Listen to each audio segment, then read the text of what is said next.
Hi everyone, I'm Teena, and today I'm going to be talking about my log entry number 4.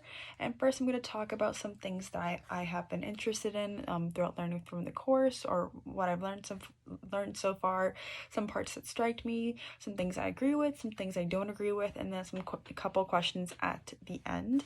So some interesting things that I've learned. So a new definition would be interdisciplinary art. I didn't really know what that meant before, but now that we talked about it, it's just basically when you add different branches of art and you kind of combine them, and it kind of gives like a different form of art. It's just using everything else.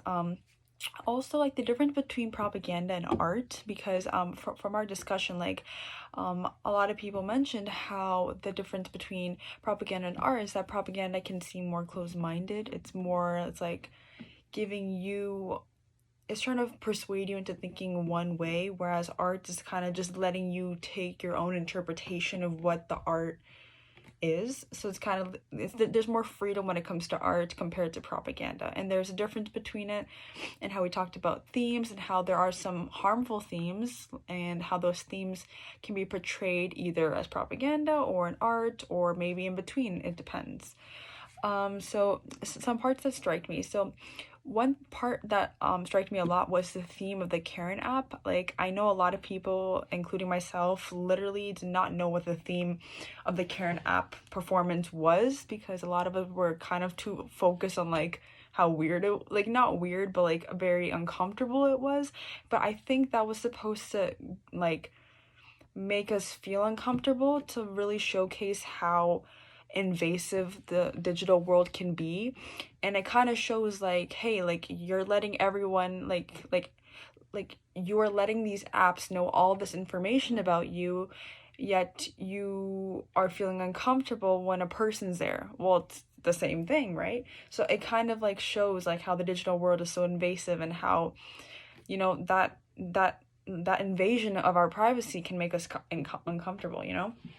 I also liked the conversation about how we were talking about the small little negative themes that we noticed in the media, and like what the characters that we're supposed to like, and it shows more in depth of like themes and small little things that we don't really know.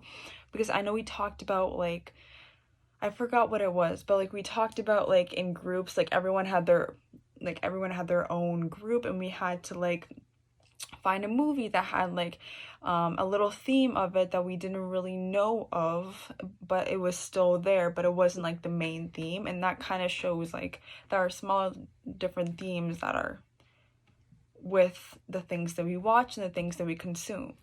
So some things I agree with and some things that I don't. So I do agree with John Cage. I think he was the one who mentioned it, was how nature does go beyond us, and life is more interesting than man-made structures, and that nature is not really logical. Because, like, personally for me, I do believe in a greater power. I do believe that there's a universe, and I do believe that nature is greater than humans in general. Like, nature is going to be logical. There are going to be bad things happening. There are going to be good things happening. And you kind of just got to accept it. You kind of just got to go with the flow and just let that happen, because that's the way nature intended it to be. You have to go with both the bad and good. So some things that I don't necessarily agree with. I know that Brench, I think that's how you pronounce his name, he mentioned how like his ideologies of that, like your decisions are because of the culture that you grew up in, including race, class, and religion. And plus, he didn't really believe in psychology, which for me, because I'm a psych major, I kind of disagree with that in those things, because he didn't really believe how like your childhood trauma or how you were raised affects you. That he basically kind of said that if you want to be happy, change your status, whether it's if you're coming from a lower income status. If you change it, you'll be happier. Personally, I don't believe in that. I believe that happiness kind of comes from within. It doesn't come from external things that you have to change. It's more of an internal thing. That's personally what I believe. So I don't necessarily agree with what he says. But yeah, that's basically it. And then I do have one question, is that can't we say that propaganda can be considered an art depending on how you view it? Because technically art is subjective. So can't we say that propaganda is an art? That is the question. But yeah, that is it for my log entry, and yeah, that's it. Bye.